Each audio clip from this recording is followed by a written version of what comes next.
আসসালামু আলাইকুম। এখন আমরা আলোচনা করব beam alignment, depth, width, slab depth এইগুলো কিভাবে চেক দিতে হয় সেটা নিয়ে। তো এই পুরোটা একটা বিম স্ল্যাব। এখানে বিভিন্ন প্যানেল আছে, এটা একটা প্যানেল, এটা একটা প্যানেল, এগুলো হচ্ছে এক একটা স্ল্যাবের প্যানেল। তো এইখানে এইগুলো হচ্ছে বিম।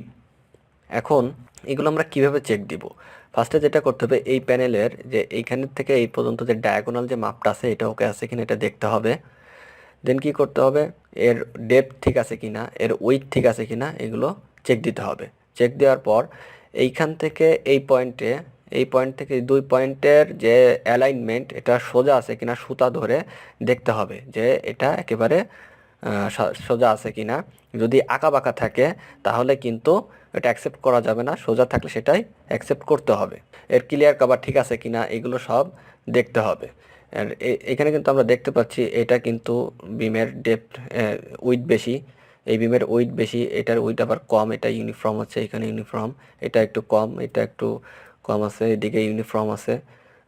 এই সবগুলো আমাদেরকে ডায়াগোনাল মাপ সে দিয়ে দেখতে হবে সেগুলো ঠিক আছে কিনা।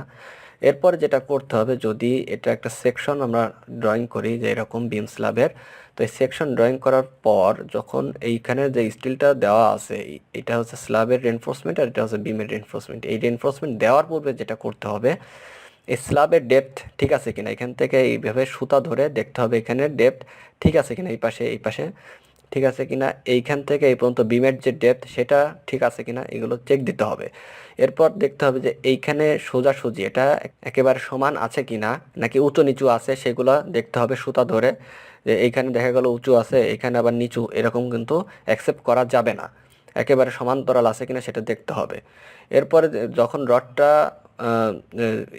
দেওয়া হলো, মানে রেনফোর্সমেন্ট এখানে দেওয়া হলো, রেনফোর্সমেন্ট দেওয়ার পর তখন দেখতে হবে যে এর যে ক্লিয়ার কভার আছে, এই সাইডের ক্লিয়ার কভার, নিচের ক্লিয়ার কভার, উপরের ক্লিয়ার কভার, এগুলো ঠিক আছে কিনা, এই বিমের সাইডে নিচে ক্লিয়ার কভারগুলো ঠিক আছে কিনা। এবং আবার পুনরায় এখানে ডেপথগুলো চেক দিতে হবে যে সেই সবগুলো এখানে ডেপথ, এদিকে বিমের ডেপথ সব ঠিক আছে কিনা, এগুলো দেখতে হবে। এরপরে চলে আসলাম camber in beam and slab, মানে বিম স্ল্যাবে কখন কোথায় কিভাবে ক্যাম্বার দিতে হবে সেটা নিয়ে আমরা একটু দেখব। If beam span greater than 25 feet, মানে এই বিম স্ল্যাবের যে স্প্যানটা এটা যদি 25 ফিটের বেশি হয় তখন এখানে মিডিলে ক্যাম্বার করে দিতে হবে। সেটা এই নিচ থেকে হাফ ইঞ্চি উপরে উঠাই দিতে হবে, আবার এই উপর থেকে হাফ ইঞ্চি উপরে উঠাই দিতে হবে। এইটা উঠাই দেওয়ার পর এটা যখন কনক্রিটিং করা হলো, করার পর যখন শক্ত হয়ে যাবে তখন এটার ডিফ্লেকশন এবং সেটেলমেন্ট হয়ে এটা কিন্তু আবার লেভেলে চলে আসবে। এবং হালকা একটু যদি বাকিও থাকে সেটা প্লাস্টারের মাধ্যমে লেভেল করা লেভেল হয়ে যাবে। কিন্তু যদি একেবারে লেভেল করা হয় তখন যেহেতু স্প্যানটা অনেক বড়, 25 ফিটের বেশি, তো সেক্ষেত্রে কিন্তু এটা ডিফ্লেকশন হয়ে নিচের দিকে ঝুলে যেতে পারে, আবার ক্র্যাকও চলে আসার সম্ভাবনা থাকে। এই জন্য এই ক্যাম্বারটা ইউজ করতে হয় বিশেষ বিশেষ জায়গায়। এরপরে স্ল্যাবের যে শাটারিংটা করা হয়, এই শাটারিং করার পর এখানে একটা চেক করা উচিত আমাদের, সেটা কি যে এইখানে নিচে যে পটটা ইউজ করা হয় সাপোর্ট হিসেবে বাঁশ দিয়ে সবগুলো ফিক্সড করার পর যেটা করতে হবে, একটা সিঙ্গেল একটা পট নিতে হবে বাঁশের, যেটা কি করতে হবে এখানে এমন প্রসেসে দিতে হবে যে উপরে একটু ফাঁকা থাকবে অথবা যে কোনো একটা ম্যাচ বক্স বা এই টাইপের কিছু একটা দিয়ে আটকানো থাকবে। এতে করে কি হবে, যখন এই স্ল্যাবের উপর কনক্রিটটা ফেলা হবে, এই কনক্রিটটা ফেলার পর এর যে লোড আছে সেই লোডে এটা সেটেলমেন্ট হচ্ছে কিনা, এটা নিচের দিকে ডিফ্লেকশন হয়ে যাচ্ছে কিনা, এটা কিন্তু এখান থেকে বোঝা যাবে যে এটা কি পরিমাণ নিচের দিকে চলে আসলো, আদৌ এখানে ফাঁকা আছে কিনা বা কতটুকু আসতেছে। এটা কিন্তু পাশের যে ফিক্সড করা যে সাপোর্টটা থাকবে পট, ওই পটের থেকে কিন্তু বোঝা কঠিন হয়ে যাবে। এইখান থেকে সহজেই বোঝা সম্ভব যে কি পরিমাণ সেখানে সেটেল ডাউন হচ্ছে।